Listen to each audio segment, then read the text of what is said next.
Hello and welcome back to the Hesse Bros Pod.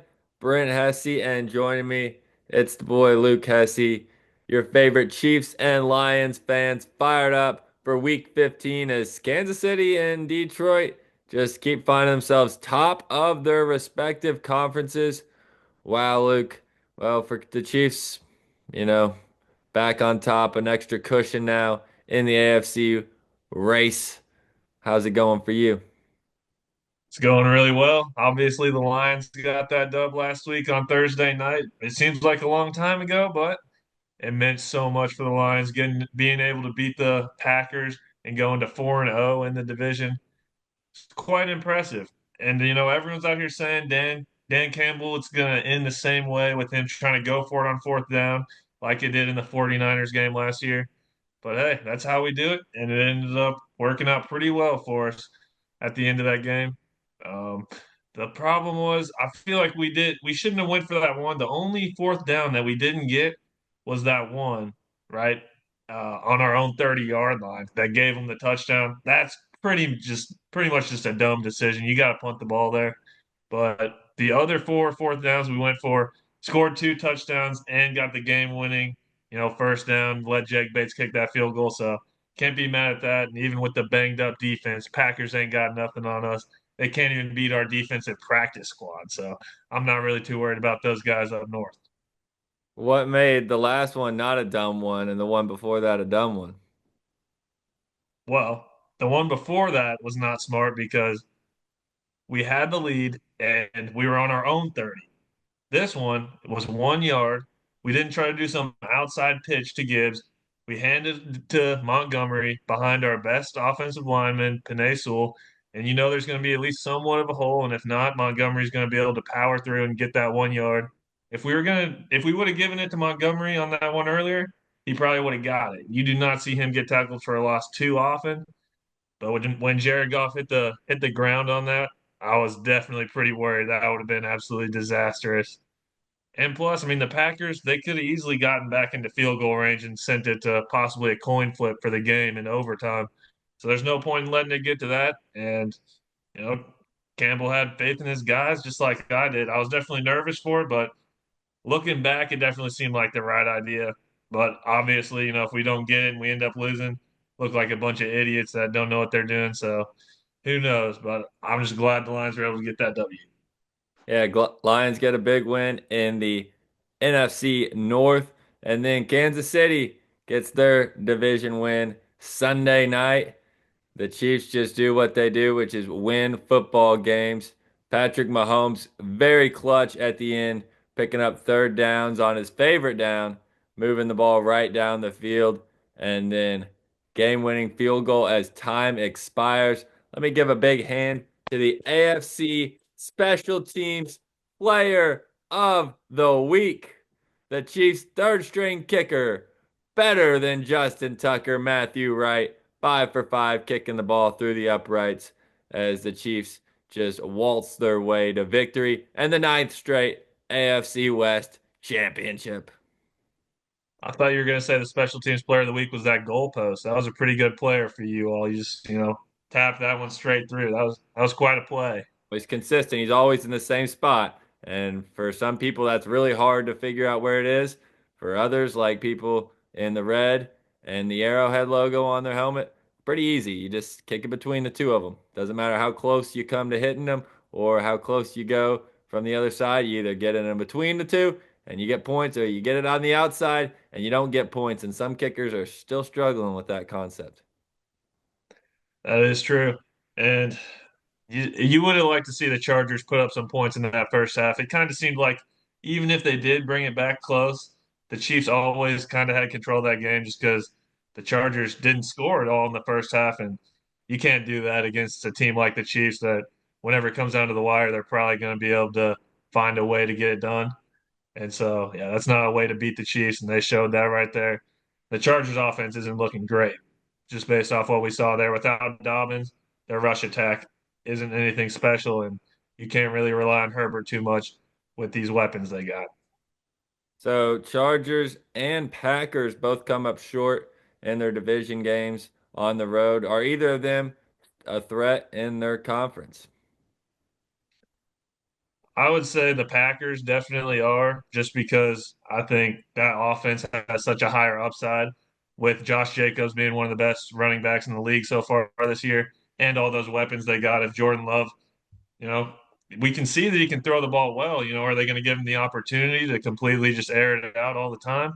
They might have to when it comes to these playoff games. Now, they probably won't win 3 games in a row on the road like they're going to have to make it to the Super Bowl, but they're definitely going to make some noise in the playoffs. If not winning a game, making it really close for whoever wins a division has to go up against them for sure. And I mean, they really could beat anybody. They could have beat the Lions for sure. And then just my other final question on Chiefs and Lions. So just did the Chiefs get lucky? And if they did, then did the Lions get lucky too? I mean, I feel like both of them got just a little bit lucky, but I mean, I don't really think that either of them got lucky this game. I mean, a doink off the upright, you can say it's luck, but that was a chip shot field goal. He should have made that. The offense got him in position to win the game easily. And same with the Lions, it was a back and forth game, high scoring, like pretty much everyone knew it would be. And the Lions ended up having the ball at the end and getting it done. You say all these things about the penalties in the Lions game, but if you've watched the Lions for the last 10 years, you know we never get these calls. And so it finally feels good to at least seem like, maybe the refs on these ticky-tack fouls, certain things that are going could go one way or another. The Lions are finally getting the calls that we need to close out games like that. And people aren't used to it, so they're just saying that the refs are on our side. But really, this happens probably for every team where they get some calls that go their way. But who knows? Can you say that into this microphone?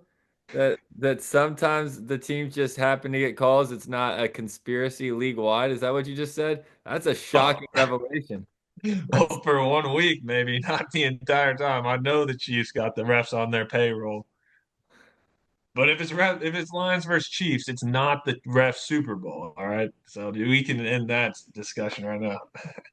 well, that's a different conversation for another day. But whatever.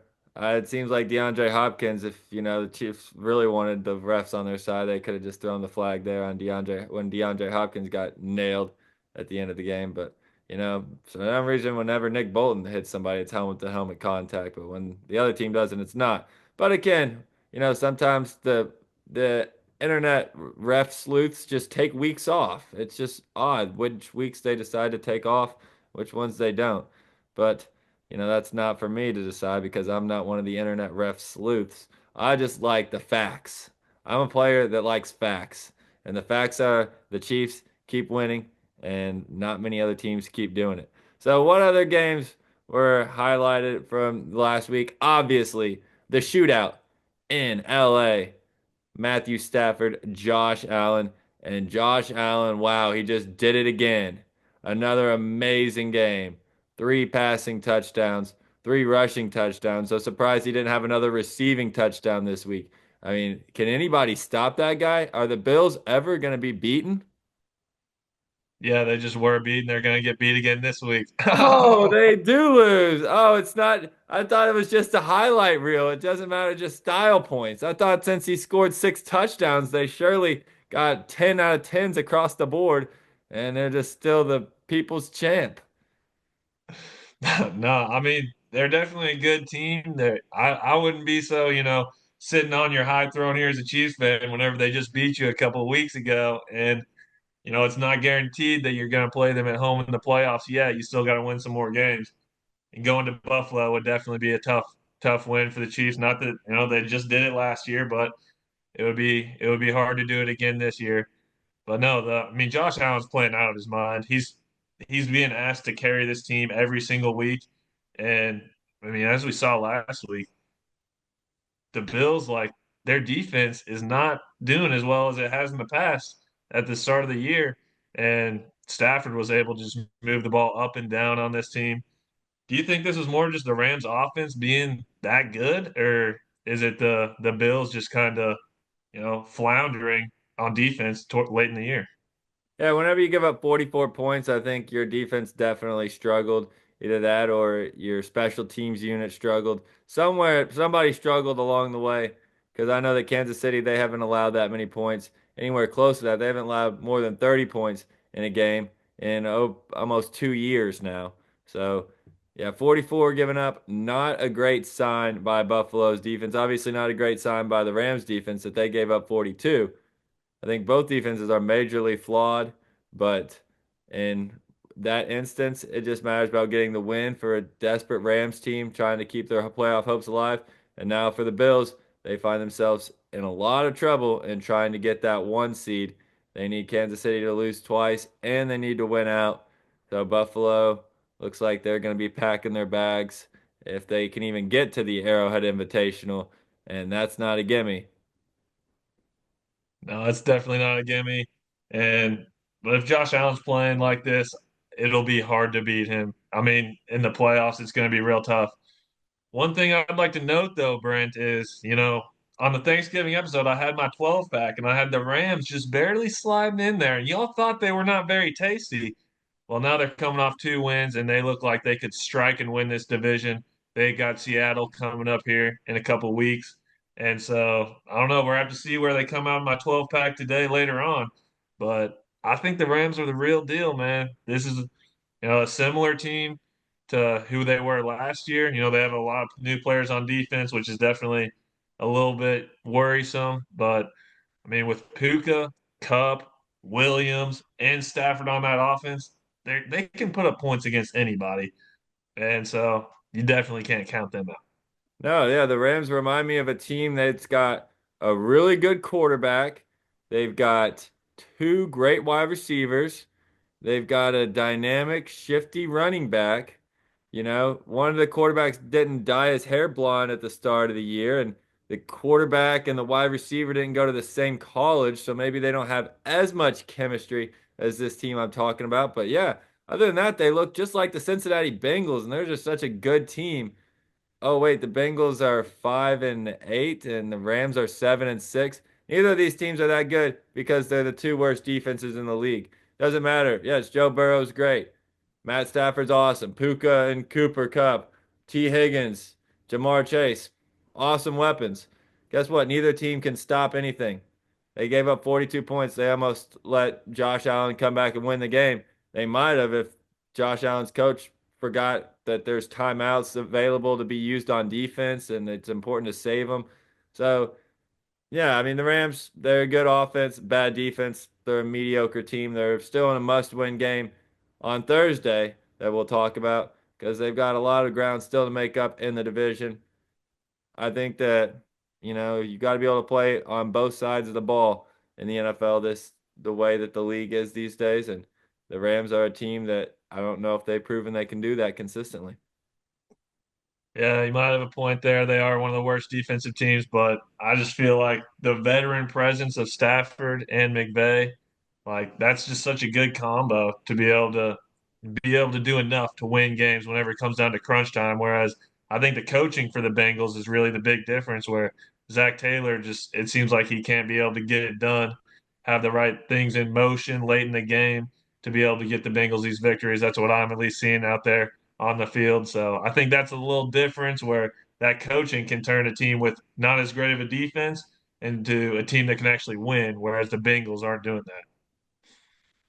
That's fair enough. I'm glad you believe in your Rams. We'll see where they do end up in Luke's 12 pack later on in the show today. Well, before we turn our attention to week 15, I've just got to just, I don't know, mourn a little bit, grieve. Got some sad things that have come to an end this week. It's come to my attention. The Cardinals snuck around for one last time. They tried to get sneaky and grab that piece of cheese, and they got trapped. The Seahawks came in and just bit them by the beak, threw them right on out of the playoff picture. So goodbye to my sneaky Cardinals. One more sayonara. It goes to the man, it's some sort of catchphrase or some sort of term that somebody has if somebody's got a weakness that they struggle in some aspect, maybe it's their Achilles heel. And it appears that Kirk Cousins haven't has an Achilles heel, and it's that he only has one of them, and the other one is non-functional, and he can't throw touchdowns and only throws interceptions. and I think he's torched the Falcons season as well. The Falcons desperately need to say goodbye to that man. I'm saying goodbye to him. Please don't ever let me see Kirk Cousins on the field again, and then I might still give not give up on the Falcons. But looks like my Falcons and Cardinals, those birds' wings have been clipped majorly, and it's time to say goodbye to them this season. Those birds are absolutely done. And just one thing that we can think about for the Falcons, instead of signing Cousins coming off the torn Achilles to that 4-year deal and then drafting Penix, all they had to do was do what the Vikings did instead. The Vikings drafted McCarthy and they signed Darnold to a 1-year deal. Imagine if the Falcons signed Darnold to a 1-year deal and he played decent. They'd probably be in the playoffs right now. And then they could move on and go to Penix next year. Instead, they're stuck with Cousins just for at least this year and some of next year taking a big hit off their cap. Where like, dang, if they could have just made that one move differently, the Falcons' future could have been in such a different spot right now. They could honestly be in the same position the Vikings are in right now. Probably not as many wins, but definitely leading that division. So that's tough to tell for the Falcons fans out there. Hate to break it to you. I think this stat is true. It seems so baffling. But in the last 4 games, Kirk Cousins has 0 touchdown passes and 8 interceptions. He has a zero Yeah, to eight touchdown to pass interception ratio in the last three yeah, or 4 games. I mean, I don't think you can let that guy play quarterback for you anymore. yeah. They need to put Penix in immediately, and that might have a chance to save their season. It probably won't, but you gotta put him in. I mean, there's not really a whole lot else you can do. Cousins is not getting it done out there. And the funny thing about that is Darnold had 5 touchdowns last game against them. So like, bro, it's crazy. I can't believe it, bro. Looking back at it now, it's like, dang, that one move could have saved their whole season and possibly a few seasons to come. Yeah, well, that is my moment of silence for my birds of the feather. They're they're they have been plucked apart like a sad chicken. But anyway, that's all I've got to say for the last week's game. Anything else? That's about it. We can move on to week 15, starting off on Thursday night. Rams are going to the 49ers. I don't know if the 49ers are still alive at all, but if they are, they definitely need to win this game. And the Rams are still in striking position against the Seahawks. The Rams are +3 right now, so it could go either way. What are your thoughts on this one, Brent? Well, the 49ers certainly believe they're alive. That's what's really important. I mean, they are. They're 6-7. They have to run the table, certainly, especially with Seattle getting the win, and they're 8-5. So it's a must win for the 49ers. Now, the 49ers absolutely dominated the Bears last week. That's another team that's just a sorry, sorry team, Chicago. I don't know. I think that the Rams, that's a back against the wall game for both teams. I really don't have a handle on this game because I think the Rams, it'll be hard to replicate what they did against the Buffalo Bills, but they're going to have to because this game's even more important. It's a divisional game. They're on the road. They somehow beat the 49ers the first time these two teams played all the way back in like week 3, and it was a very late win for the Rams, come from behind. 49ers are still banged up, but they played really well last week. We'll see. This is definitely a game that it's hard to have a conviction for me either way in. I think that no matter who wins this game, it's going to be hard for either team to still come and get to where they want to be, which is win the division. But the loser is pretty much done. It's a kind of an elimination game in front of our eyes. Yeah, this is kind of, yeah, like you said, kind of a first playoff game because neither of these teams, if they lose this one, have a great shot of making it in. And I think that the Rams are going to be able to get it done. But what I like the most in this game is for it just to be a super high scoring game. Brock Purdy last week against the Bears played probably his best football of the season. He was absolutely balling out. And I think he can do it again against the Rams. I don't see why he wouldn't be able to carry that forward just 5 days later against, a pretty bad defense like we already mentioned. And so I love the over in this game. It's only 48.5, and both these teams combined last week they put up over 70. So I think this is a lock for the over. And I mean, I think Purdy's going to be able to move the ball. Stafford's going to be able to move the ball, but I just think the Rams got a little bit more firepower and offense to get it done. And there have been a lot of good Thursday night shootouts this season. Usually, the Thursday night games have been kind of duds historically, but a lot of great Thursday night games this season. I mean, you just go back to that Lions and Packers game last week that was a high flying shootout. Of course, we had the memorable Ravens versus Bengals game a few weeks back, and those were both division games, as is this one. So I don't hate that at all. In a high scoring game, Rams and 49ers. That one will be very intriguing to watch because both teams have a lot to play for. They have a lot to lose. Basically, both seasons on the line. Well, Luke, Absolutely. a game of the week has to be the Bills at the Lions. Buffalo now 10-3, trying to not come off, not go back-to-back losses. Detroit still hanging on to that first place in the NFC, but the Eagles and the Vikings not making it easy on Detroit, so can't really afford to drop any games. What's it going to take to beat Buffalo? I I think it's going to take. mean, because that feels like I don't know if anybody's beaten Buffalo all season long. I know the Kansas City Chiefs didn't, but I guess nobody else has. Yeah, it's tough to beat the Bills, that's for sure. And I basically see this game just as very similar as to what the Lions did last week. They're going to have to implement a very, very similar game plan going for it on fourth downs. You're have to see what the injury report is going to be closer to game time, depending on how the Lions are going to be looking on defense, but it's not going to be perfect. Josh Allen's going to put up a lot of points, most likely. I really hope he doesn't because if Josh Allen doesn't have an otherworldly game and Jared Goff outplays him and beats him, Jared Goff's got a good little argument to be in that MVP running towards the top, up there with Saquon and Josh Allen if he balls out like he has in many games this year. And I think that it's going to be very similar to last week. I don't know how well we're going to be able to run the ball. We should be able to do pretty well, but it's going to end up being on the arm of Jared Goff. And one of the interesting things I found last game is it seemed like we were going to Jamison Williams even more than St. Brown. Like the team is trying to make Jamison Williams this number one type of receiver with his speed, just get the ball in his hands as much as possible. And so I like Williams to have a big game in this one. Maybe some deep balls, some end arounds, just getting the ball in his hands and seeing what he can do with it against a Bills secondary that just got torched. So I think the Lions are going to have a very similar game to last week. At 2.5 points, I think that's a good line to take them because I could see this being a field goal, but the Lions are going to get it done. And we could win by more, but it's definitely going to be high scoring, back and forth down the field like it was last week against the Packers. Yeah, the Bills, they struggle both against the run and the pass, I think. Kyron Williams was able to get two touchdowns, went for over 100 yards also. And this is going to be a tough one for the Bills to stop that two-headed rushing unit of Detroit with Gibbs and Montgomery. And I like that sneaky little Jared Goff play at halftime of the Bills Rams game. Jared Goff was plus 850 to win MVP. Look like, oh, Bills are going down.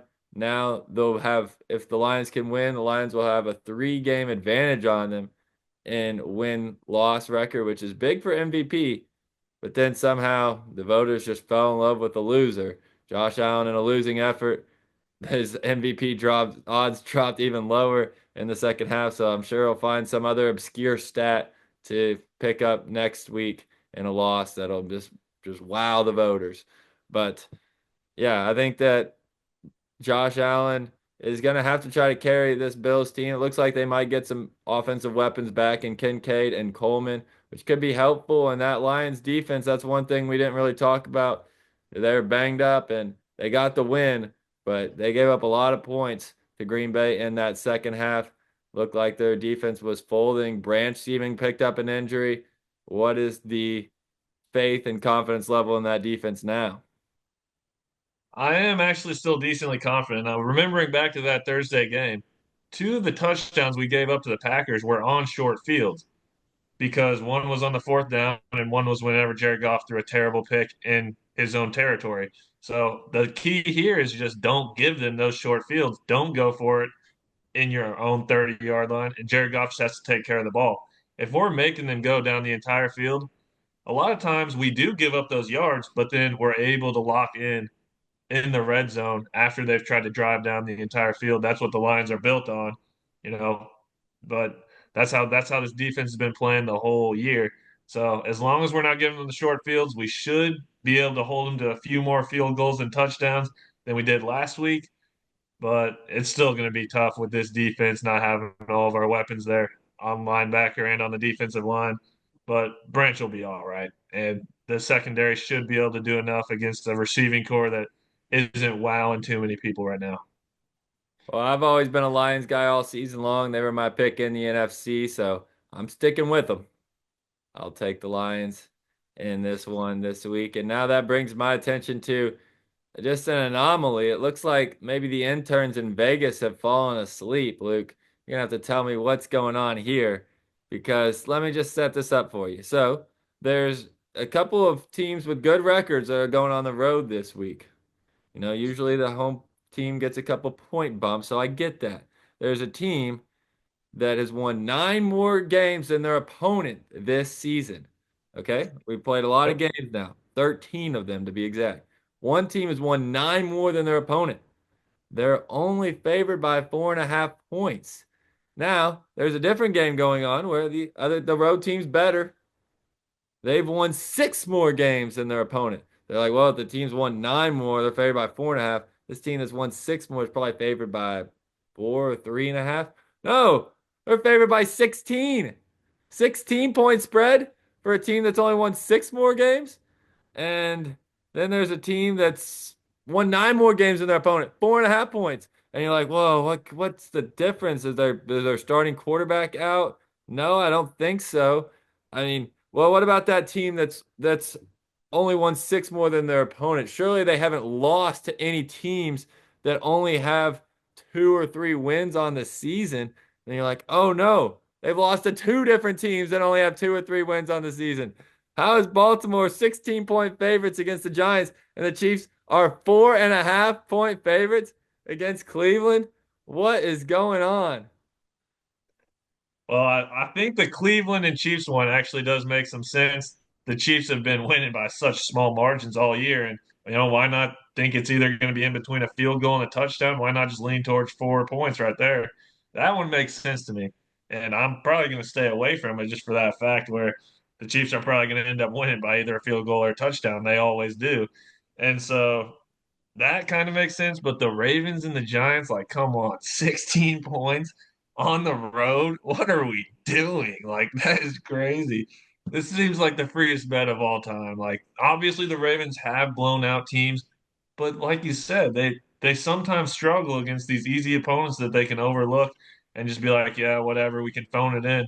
And the Giants, like, they are one of the worst three teams in the league, but they still have some pretty decent players on both sides of the ball that can make plays and make it to where it's not a 16 point just complete blowout. Or like, come on, this is just a terrible line, and I'm definitely gonna be betting the Giants like that.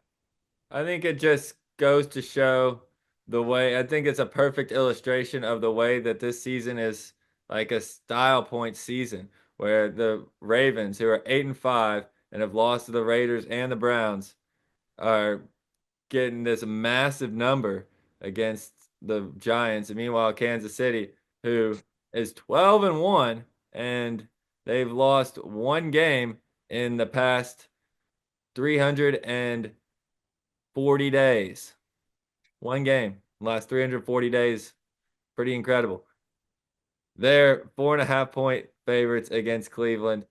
Now, yeah, is it true that Kansas City is 0-7 against the spread in their last 7 games? Quite remarkably, it is true. They've won each of their last 2 games by a precise 19-17 score. So maybe you just play it again. Maybe you just play the exact score bet 19-17, Chiefs over Browns. But I just think it's wild. It's a wild sort of situation that we found ourselves in where the Chiefs just barely win. It doesn't matter who they're playing. And people don't bat an eye at 4.5 point spreads against one of the worst teams in football. And then you look across the slate, and there's a team that's lost 4 more times, 8-5 versus 12-1, and playing a team that's 2-11 versus 3-10. and they're getting a 16-point line. It's just incredible. But that's just what the Chiefs have been doing this season. And you know what? Who knows? Who knows whether the Chiefs will cover the line? I know what's not going to happen. The Chiefs aren't going to lose. Will they cover? I have no idea. I really don't. I mean, Miles Garrett could try to wreck the game. The Chiefs probably going to have to go back to their backup tackle again this week. So probably just going to try to keep the ball on the ground as much as possible. Let Jameis Winston do what he does, which is make some awesome plays, make some terrible plays, and get the W. So who knows what's going to happen with Kansas City? But I just think it's a perfect illustration of the way that this NFL season has played out and what people actually concentrate on versus what actually really matters. That is a good point, Brent. And one of the things I'd like to draw your attention to as well is, even though the spread is -4 and you're like, which way do I go? Because the spread is that low in this game, the money line for the Chiefs is only at -200, one of their lowest money lines of the entire year. And so going up against this Browns team, you got to think they're going to get the win, like you said. So that's honestly one of my favorite bets too. Just take their money line, 100 wins $50. That seems like a pretty good bet on the Chiefs this week. I like that one a lot. And going back to the Ravens, like this team has played, they usually do not play an entirely good game. They usually have either a bad second half, they let teams back in, or a slow start. And so if you're going to do that in an NFL game with a 16-point spread, unless they play great football for the entire game, they're not going to win by that much. And, it just takes a little bit for the Giants to get going in that one. So those are my two favorite bets for those two games. No, I agree with that completely because, like you mentioned, the spreads and the money lines usually are correlated with each other. Not always the exact same, but have a lot of similarities in terms of if you're about that point spread, you're probably going to be about that much of a favorite. So, yeah, definitely like that one because the Chiefs just win games. That's what they're focused on. So, let's talk about some other games that you think might be able to find an upset or anything else that you like going forward in back to a loaded week. We had our last week of buys last week, so now 16 full games on the slate, and a lot of them with massive implications. Absolutely. And there's one division that seems to be somewhat forgotten, but I've been looking at this. We live in Indiana, or at least we're from Indiana, and the Colts, I still think they have a pretty good chance to make the playoffs here. And hear me out here, they benched Richardson. It looks like they were completely just nosediving this season, but they've brought it back a decent amount these last few weeks with some good play from their quarterback, and they have a good team around them. This week, the Colts are going to Denver. If they're able to get this win, and I think they have a good chance, I think Richardson can outplay Bo Nix. And the Colts have started to do a lot better. The Broncos is going to be a tough game, but if they can get this win, then they're set up pretty well, honestly, to win this division. And that's because the Texans' schedule these next 3 weeks is one of the hardest in the league. So the Texans this week are playing the Dolphins, and I like the Dolphins this week. The Dolphins have been playing really good with Tua. The Texans secondary isn't anything too special, and CJ Stroud is not playing as well as Tua is this year. That's just a fact. So I like the Dolphins to be able to go to Houston and get the dub. And with that, the Colts' last 3 games are against three of the worst teams in the league. They're going up against the Titans and the Jaguars and some other bum, the Giants. Giants.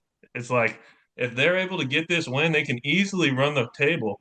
And the Texans' next 2 games are against the Ravens and the Chiefs. If they lose those two, they could be out of the playoffs entirely. And I could easily see that happening. It all starts with this week, though.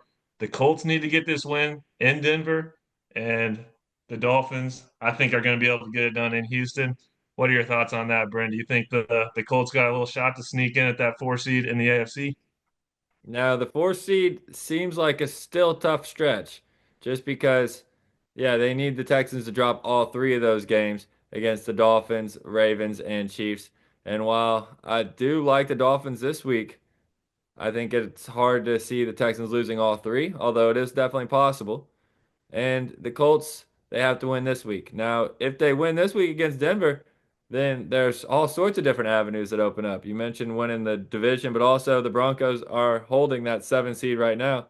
So Colts would pull a game back and win the tiebreaker against Denver if those two teams were to tie up. And the Broncos have a tough rest of the season left too, because not only do they still have to play Kansas City in the final week, we'll see if the Chiefs are already resting their starters, but they've still got games against the Chargers and the Bengals as well.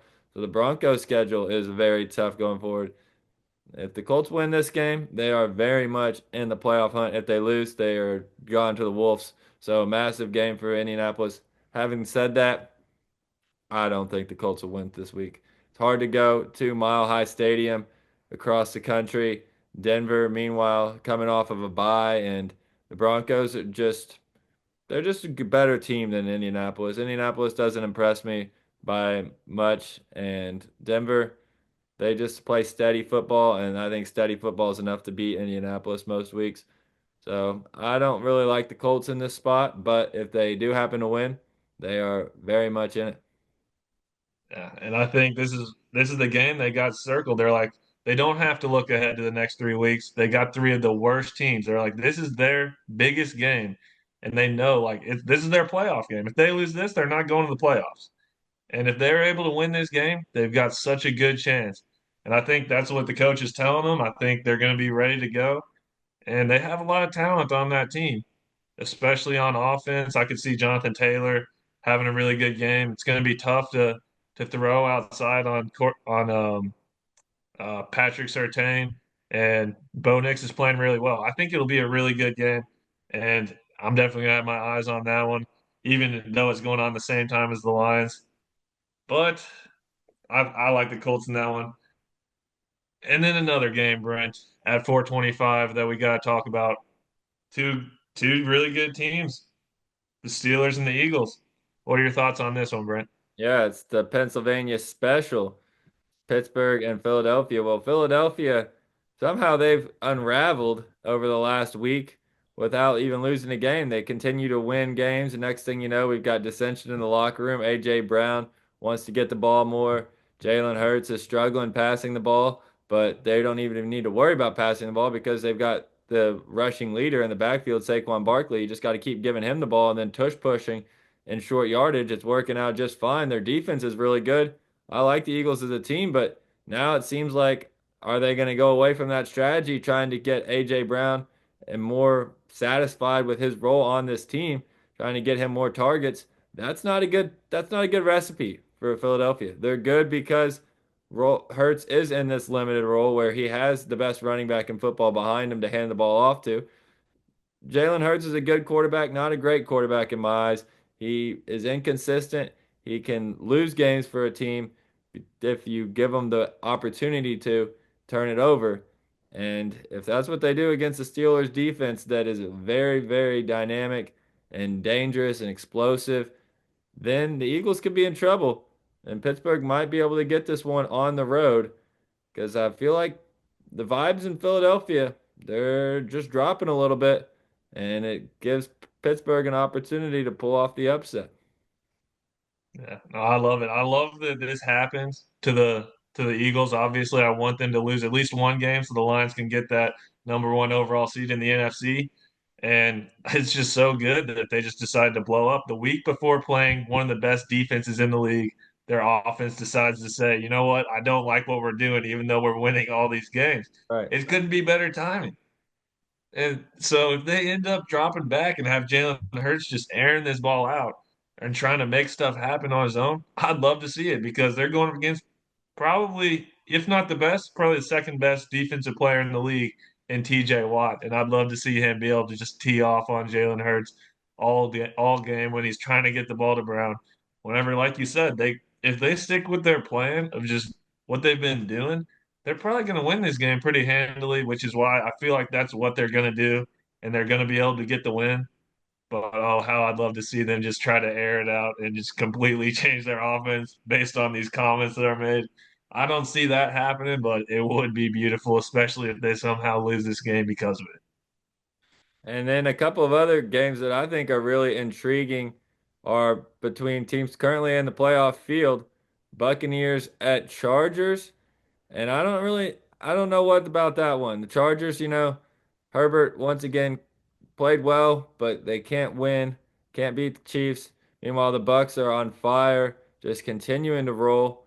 Look out for Tampa Bay. And then the one that really intrigued me is Packers Seahawks Sunday night because this Packers team, they have a little bit of time coming off that heartbreaker against Detroit. Now they're 9-4.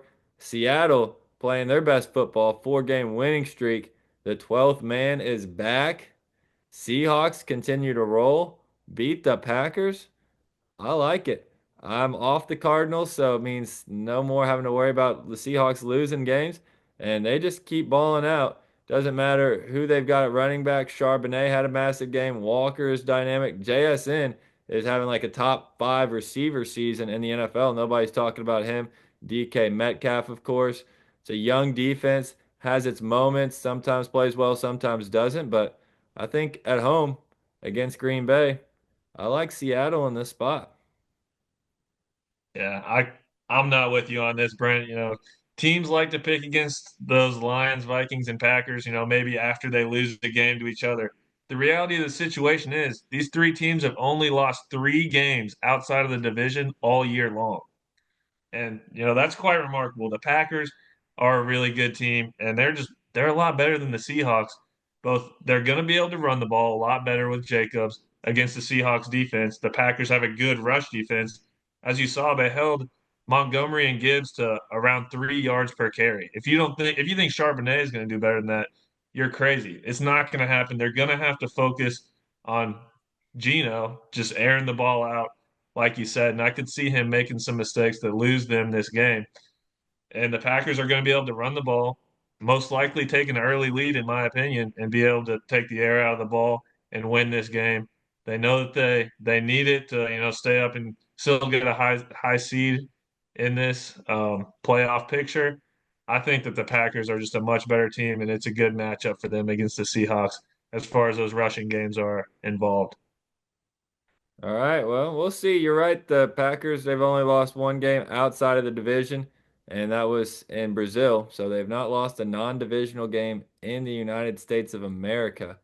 An interesting factoid as we hit week 15, but that could end up in the rainy Pacific Northwest on Sunday night. That's one of my favorite upset picks of the week, but also like the other ones we talked about, Steelers against Eagles and Dolphins against Texans.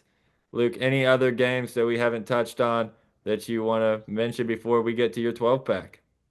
Yeah, the other one, you just talked about it. I think the Bucks are a really good team the way Baker Mayfield's playing, especially with Mike Evans. Like this is a good offense, and as you know, the Lions' only loss this season was to the Bucks. I think that they're a scary team, and at this point, the Falcons are faltering. They're most likely going to be in the playoffs, and a team no one really wants to face in the playoffs, especially in the first round where you got to go on the road to them. That's going to be a good team and a tough out for sure. So I think Baker Mayfield's playing his best football of his career, and I don't see him slowing down anytime soon. Meanwhile, the Chargers, like I've said, without J.K. Dobbins, like I said last week, it still continues. I don't think they're a very good team if they don't have that running back. Gus Edwards, he's very limited in just being able to run straight forward on the Gus bus. And, Vidal, the rookie, he's so, nothing too special there. And they need that run game to pop. I don't see it happening against the Bucks, and Baker Mayfield's going to be able to get this one done. That's my probably favorite upset of the week, but I still like the Colts and the Dolphins to make the Colts interesting in that AFC playoff picture. Yeah, this one's tough for me. I think it's going to come down to who the Chargers have. Of course, they're going to be missing Dobbins, like you mentioned, and I think that is a huge loss. Lad McConkey didn't play against the Chiefs. They missed that element in the middle of the field, and then Will Dissly got hurt. And if Dissly doesn't play, they don't have the tight end in the middle or McConkey. You'd expect McConkey probably to be back since he was a game time decision against Kansas City. But without that tight end in the middle too, it's going to make it tough. This is a Buccaneers team that is really good. They kind of went on that slump after Mike Evans got hurt. They didn't have Evans or Godwin, lost three in a row. But let's not forget, they've beaten the Lions, number one team in the NFC. They've beaten the Eagles, the number two team in the NFC. They took the Chiefs to the overtime, the number one team in all of football. So that is a very good run by this Buccaneers team. You've got to you've got to have them on your radar. I'm currently leaning Chargers in this one, but it does depend on who's healthy for the Chargers offensively because the Buccaneers can put up points with Mayfield, with Bucky Irving, Mike Evans, Rashad White. It's a nice team, Otten Candy. Like those guys a lot. So yeah, that's one to watch out for. A very loaded slate of football after last week. We just had kind of a handful of good games, with the Chiefs, Bills, and Lions really being the only good games this week. We've got a ton of them, so I'm fired up for them all. Absolutely. And my final word on the slate for for next Sunday is going to be probably one of my favorite bets of the week, if not my favorite. It's the Washington Commanders minus 7.5 going to New Orleans. New Orleans' offense is completely banged up. This team sucks. They're not going to be able to do anything against the Commanders. Jaden Daniels is going to be able to run circles around them. Their defense is pretty good, but I just don't see them being able to put up any points. I don't even know who their quarterback's going to be. I think I it's like don't think Jake it Hayner, matters. buddy. Does that Is sound like it? a real person? Jake Hayner? Yeah, I mean, come on. This is going to be too free for the Commanders. We saw what they did the other week where they blew out a trash team, and they're about to do it again right here. I feel like minus 7.5 is just too easy for the Commanders. And the Saints don't have any receivers any either. So what are they going to do? Give it to Kamara 50 times? Is that going to have them cover 7.5? And no This Taysom just Hill seems either. free. So you're right. They do have pretty much nobody. Yep. That's Well, my favorite of the week. all right, Luke. Well, a lot of good spots from you this week. I'm ready to see if you can keep up your strong analysis with a 12 pack. This is usually where the wheels kind of come off for you about this time of the show. You forget everything you said during the early portion. You just convolute and backtrack in your 12 pack, and mix it up. The next thing you know, you saying one thing and then the different team pops up on the screen. So let's find out what you got this week for us. Oh, well, I'm quite thirsty. I hope y'all are too, because we're getting straight into the 12 pack. And we're starting off here with the team I just mentioned, the Washington Commanders. I think they deserve to be on here at number 12. Jaden Daniels is a great player, and they kind of fell off for a few weeks, but I think they're ready to, get their wheels back under them, and they're going to be ready for a playoff game here in a few weeks. As long as they can just keep it steady, they'll be in the playoffs and have a better year than anyone expected them to have, really, except for me and Brent. But really, pretty much everyone thought they had no chance for the playoffs. So good on them. Moving on to number 11 here. I'm going with Seattle. I think they're a good team. I think they deserve to be up here, even though, I don't think they're going to be able to get it done this week against the Packers, but I still think they're a good enough team. They've been playing really well, and especially winning these divisional games is something definitely to write home about for them because they need those and they're getting it done. Moving on here, I'm going with Tampa Bay in the top 10. Like I said, I just mentioned them. They're a really good team. And with Mike Evans there, they had those three losses without him. With him being there, you do the math. 7-3. That's pretty good. That's definitely an upper echelon team in this league. Moving on to here, number 9, I'm going with the LA Rams. I'm on them. They're quite tasty today. They're my last team before we get into the top 8 teams, which I think is pretty uniform at this point in the league in the year. Everyone kind of sees these top 8 on a different level, as do I. But this is where I like the Rams right on the edge. I think they could break into some of those top spots that we've been breaking down all year long. And so with that, let's get to number 8, the Baltimore Ravens. I think that they just have too many inconsistencies, but they also have too many great players. Too many great moments can happen with this team, but can they really put together a full game? I don't know. It'll be hard to tell, but I like them at 8 here. And then just one spot above them. It's a tough decision, but I'm gonna have to go with the Steelers here. This is what I said last week. It's the AFC North below the NFC North. It's just because I think that those NFC North teams, what we've seen from them throughout the year, they have to be until they start losing to teams outside the division. You can't start putting them above them. And so I think that the Steelers are a good team. I think they could definitely make noise and even make it to that Arrowhead Invitational, like you've been talking about, Brent. But this is why I like them this week, and that's because the Packers at number 6. This is right where I had them last week, and I feel like they played exactly how I thought they would against the Lions. They put up a good fight. They're a good team that's gonna do well in the playoffs, and maybe give other teams a run for their money. But that's exactly how I pictured that game going. So they don't need to go anywhere. And then before we get into the top five, Brent, how do you feel about those so far? Well, Luke, like I said, this is where the train usually runs off the track, and I've just got a few questions for you. 2 weeks ago, you had in the 12 pack the Chargers, the Dolphins, and the Broncos. Let's see. Yep. What have those teams done since then? Well, the Dolphins, they just keep winning, right? I guess they lost on Thanksgiving in the cold. Did that eliminate them? Maybe it did. The Broncos just keep winning. They were on bye. They didn't do anything else besides win. Chargers just lose to the Chiefs. Everybody loses to the Chiefs. So I don't know why those three teams all had to drop out for you for the couple of entries you had late there. And was there any consideration for any of those AFC teams over your final four NFC teams? Absolutely, there was consideration. I was definitely thinking about the Chargers, or not really the Chargers, just because their injuries and the way that they played the first half against the Chiefs. I feel like they're not that solid right now, and it's going to take another year for them to build up more weapons. I just don't think they're that dangerous right now. The Dolphins and the Broncos, though, you do make good points about them, but I still like the Commanders more. I like the Seahawks more, and I think the Bucks are a better team just with what how they've been playing. I feel like the Dolphins definitely could make it into that next level, but this is how I like it right now. They're just they kind of should have lost to the Jets last week. I don't know. I feel like they're not going to be able to make a push for the playoffs, and that's how I like it right now. I feel like the Seahawks are and the Commanders and the Bucks, bro. I'd take those three against any of those teams you mentioned.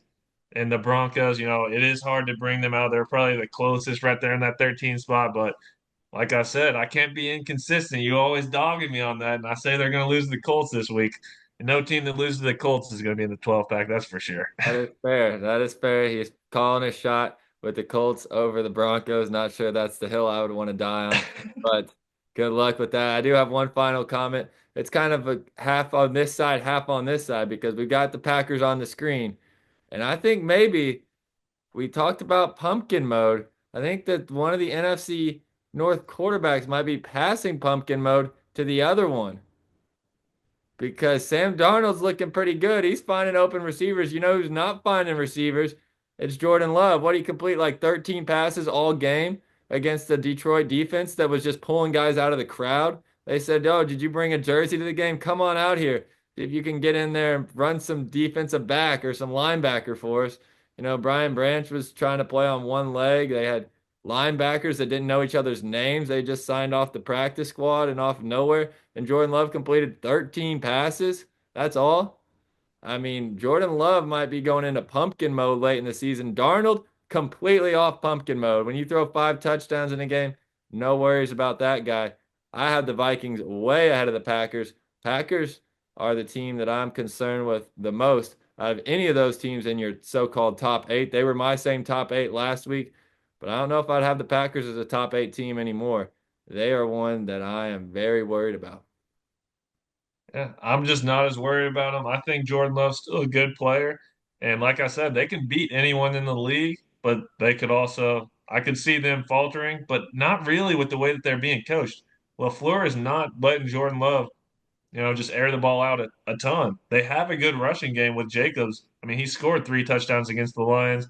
I think if they rely on that and their strong rush defense as well, that's how you win games this late in the season. And for that reason, I would take them above the Steelers and the Ravens. And like I said, they played basically how I expected them to, and they lost to the best team in the league by a last second field goal. So you can't really be too mad at that. And they're a good team. I think that they're definitely top six. All right, let's hear what you got top five. Number five is the guy that's not a pumpkin. It's Sam Darnold. He's a good player with the Minnesota Vikings. I just wish they could lose a game, but they hate it. They really want it to come down to the final week of the year to possibly be winner gets the one and loser gets the five. That could be the situation we're looking at.